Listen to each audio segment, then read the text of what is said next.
ChatGPT said. The rain had been falling since morning, steady and unbothered, painting the small town in shades of gray. Amir stood by the window of his tiny shop, watching the drops slide down the glass. He owned a small repair shop at the corner of the main road, a place filled with old radios, broken clocks, and phones that people had given up on. He liked fixing things, maybe because it was something he could control, something he could make right. His life, however, wasn't that easy to fix.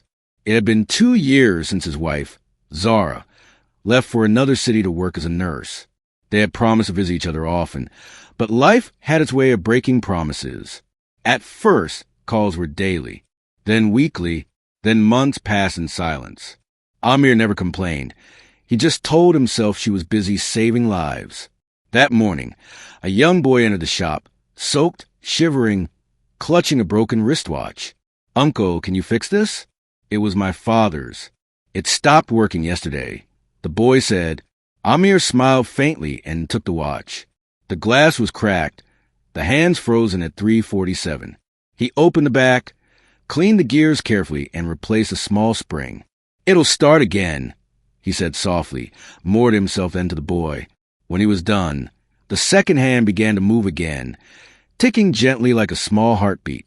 The boy's eyes lit up. "Thank you. How much?" Amir shook his head. "Nothing.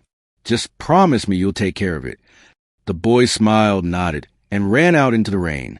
As Amir watched him disappear down the street, he felt something inside him shift, a quiet warmth he hadn't felt in months.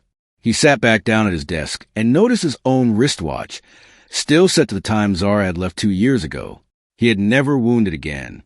For a long moment, he stared at it. Then, with a deep breath, he turned the dial. The second hand started to move again, steady and alive. The sound of ticking filled the quiet shop, blending with the rhythm of the rain.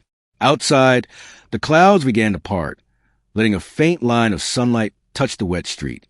Amir leaned back, eyes soft, realizing that maybe, just maybe, it was time to start again,